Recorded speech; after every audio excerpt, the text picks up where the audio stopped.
mais dans le respect scrupuleux des deux autonomies. Autonomie de la religion, autonomie du politique. Nous le savons, et je le dirai peut-être lorsque nous arriverons à cette étape-là, de nos jours, beaucoup de personnes doutent de la politique. Quand vous êtes un politicien, les gens imaginent que vous ne pouvez pas être honnête, que vous ne pouvez pas être sincère, vous ne pouvez pas dire la vérité. Il n'y a pas très longtemps, j'animais une conférence dans un sanctuaire et au moment du partage, au moment des questions, voilà, un jeune très engagé dans l'église s'est levé et dit: mon Seigneur, tout à l'heure vous avez dit quelque chose qui m'a presque choqué. Vous avez dit que le Saint-Père nous exhorte à faire la politique. Est-ce que c'est vrai ce que vous avez dit? Oui. Ça se trouve dans Matthieu 11. Parce que le Saint-Père dit non, mais ne désertez pas la politique, je vous exhorte à vous engager dans le monde politique. Le pape le dit au laïc, je vous exhorte à vous engager dans le monde politique. Donc, jusque-là, c'est vrai. Je dis, mais comment est-ce qu'on peut être vraiment chrétien dans ce monde? Parce que nous avons connu beaucoup de gens. Tant qu'ils n'étaient pas dans la politique, ils étaient des modèles. Dès qu'ils sont rentrés là-dedans, on ne les reconnaît plus. Est-ce que vous pensez, mon Seigneur, qu'on peut faire la politique et être encore honnête? Yeah. Votre question, je ne sais pas si en la posant, vous mettez des noms derrière. Mais en fait, je ne peux pas répondre par rapport au nom. Je trouve qu'il s'agit d'un très grand défi. Il faut maintenir notre identité en politique. Donc, je mentionne cela pour dire que, globalement, les gens imaginent que quand on est en politique, on ne peut plus respecter une éthique. On est obligé de lutter pour ses intérêts, ou on est obligé de protéger des intérêts, ce qui fait qu'on n'a plus les mains libres. On ne peut plus vivre réellement sa foi. Le pape nous dit non, faites de la politique, mais en tant que chrétien. Surtout, il s'adresse aux laïcs. Donc, quant à nous, il ne nous demande pas de faire de la politique, mais de nous intéresser quand même au monde politique. Quelles doivent être nos contributions? J'ai indiqué globalement le principe de la séparation. Pour pas qu'on ait l'impression que le prêtre est devenu un grand politicien, non. Ou que l'évêque est devenu un grand politicien. Non. Mais on s'intéresse quand même à ce monde de la politique. Première chose que dit le pape, quelle est notre contribution? 1. Rallumer l'espérance. Ça peut nous surprendre.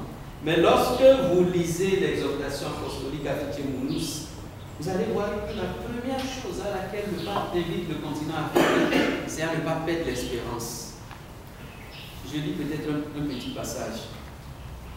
Face aux nombreux défis que l'Afrique souhaite relever pour devenir toujours plus qu'une terre de promesses, l'Église pourrait être tentée, comme Israël, par le découragement. Mais nos ancêtres dans la foi nous ont montré la juste attitude à avoir. Ainsi, Moïse, le serviteur du Seigneur, par la foi, comme s'il voyait l'invisible, tint ferme. L'auteur de la lettre aux Hébreux nous le rappelle. La foi est la garantie des biens que l'on espère, la preuve des réalités qu'on ne voit pas. J'exhorte donc l'Église entière à poser sur l'Afrique ce regard de foi et d'espérance. Jésus-Christ, qui nous a invités à être le sel de la terre et la lumière du monde, nous offre la puissance de l'Esprit pour réaliser toujours mieux cet idéal. Notre premier devoir, donc, en tant que prêtre, c'est de ne jamais sombrer dans le pessimisme, dans le désespoir. Je fais toujours la différence entre un défi et une fatalité. Un défi, même s'il est énorme, est quelque chose que nous voulons surmonter. Une fatalité, même si elle est tout infime, est une réalité devant laquelle nous capitulons. Ne capitulons jamais pas. Même si nous avons l'impression que le défi est trop grand, il faut avoir cette audace de l'affronter. Parce que la fatalité ou le fatalisme, dès qu'on sombre dans le fatalisme, il n'y a plus qu'une solution, c'est la violence. Dès qu'on est résigné, parce qu'on a accumulé trop de frustration, l'unique solution qui reste, c'est la violence. Donc, première contribution, comme le fait le pape. Nous aussi, nous devons rallumer l'espérance chez ceux qui, peut-être, à force de voir que rien ne change, sont en train de perdre leur confiance et leur espérance. Rallumer l'espérance. Au numéro 5, 9 et 13 d'Afitiémonos. Deuxième contribution, c'est vivre notre identité de prêtre. Le pape insiste beaucoup là-dessus et cela, nous pouvons le voir dans Afitiémonos 108. Il dit, la contribution que nous avons apportée, ce n'est pas d'abord de faire des choses, mais d'être ce que nous sommes. C'est déjà notre première, enfin, ça devient alors notre deuxième. C'est également une contribution d'être juste ce que nous sommes. Parce qu'en vivant réellement notre identité, nous apportons déjà beaucoup au monde. Et le pape cite beaucoup de choses. Il dit par exemple notre vie intérieure doit servir d'exemple aux autres. Il parle de notre obéissance. Ce n'est pas parce que je suis évêque, quand je le dis au frère, il dit, mais le pape insiste sur l'obéissance. Il dit, mais est-ce que vous pouvez dire autre chose, Monseigneur? Parce que ça vous arrange politique. Le pape parle aussi d'obéissance. Il dit, notre attitude face à l'argent et au pouvoir est une contribution, c'est que nous apportons. Quand on voit que notre attitude est différente de celle du monde, nous apportons déjà quelque chose. Il y avait un grand prédicateur qui était allé dans une ville pour faire une grande prédication. Voilà. Il arrive à l'aéroport, il prend un taxi et il se présente au chauffeur, il demande, est-ce que vous avez appris qu'il y a un grand prédicateur qui vient animer une session, tout ça? Oui. Vous le connaissez? Je crois que non. C'est moi. Bienvenue, bonne arrivée. Et il continue, mais c'est demain. Est-ce que vous viendrez écouter ma prédication? Le chauffeur dit non, ça dépend. Ça dépend de quoi? Tu n'as pas le temps, c'est trop loin. Non, ça dépend. Il insiste, mais le chauffeur n'arrive pas à lui dire ce que signifie ça dépend. Ils arrivent à l'hôtel et voilà. Il paie la course, il donne un billet. Il donne un billet. Et le chauffeur lui donne une monnaie qui dépasse largement le billet qu'il a donné. Supposons qu'il a donné 5 000 francs pour payer une bourse de 1 000 francs. Le chauffeur lui donne maintenant 9 000 francs. Le prédicateur prend la chose, il regarde d'abord le chauffeur. Est-ce qu'il s'est rendu compte? Il voit que le chauffeur ne sait pas la réponse. Ah, quelle chance. Il allait mettre ça en poche. Il s'arrête. 6 mois. Le prédicateur est comme ça. Je ne peux même pas être juste. Qu'est-ce que je vais dire? Il fait rapidement cette réflexion et puis il dit au chauffeur, monsieur, je crois que vous avez donné plus qu'il ne fallait. Ah, le chauffeur se met à rire. Qu'est-ce que vous dites? Tout à l'heure, il dit, ça dépend. Il dit, oui, vous ne compreniez pas.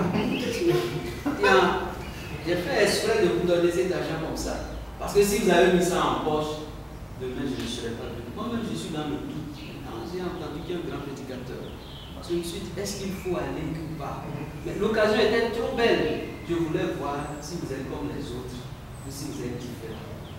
Un prédicateur qui ne peut pas être juste, qu'est-ce qu'il peut nous enseigner?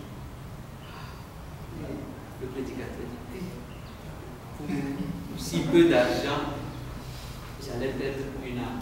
Si peu d'argent.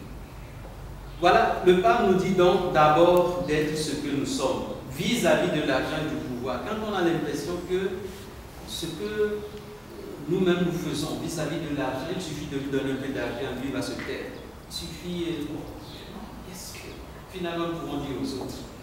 Il insiste beaucoup là-dessus. Notre identité, le respect de notre identité est une forme puissante, une grande contribution que nous apportons aux autres. Au moins, nous voyons, ils se disent que c'est possible. Il y a des gens qui ne se laissent pas corrompre par le pouvoir et par l'argent. C'est Afitiémonos 112.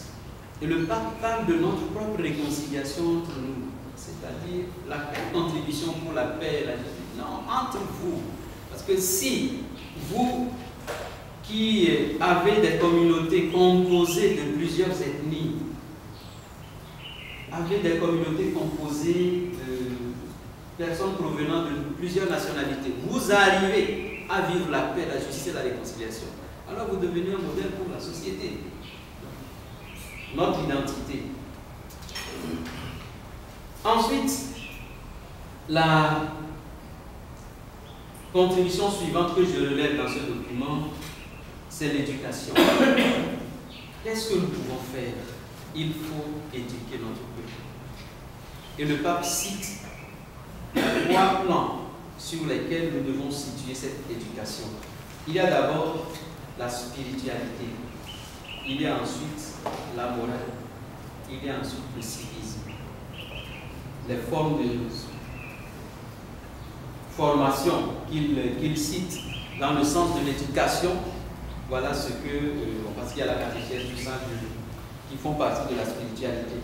Le mot éduquer revient 25 fois dans le document. Éduquer revient 25 fois dans le document. Cela montre une certaine importance que le pape attache à cette éducation que nous devons faire. Éducation spirituelle. Pourquoi est-ce qu'il insiste sur l'éducation spirituelle? Nous sommes en matière politique. Qu'est-ce que la spiritualité vient chercher là-dedans? C'est parce que c'est la base de tout. Je le disais au point de départ, c'est la métanoïa qui conditionne la métanoïa.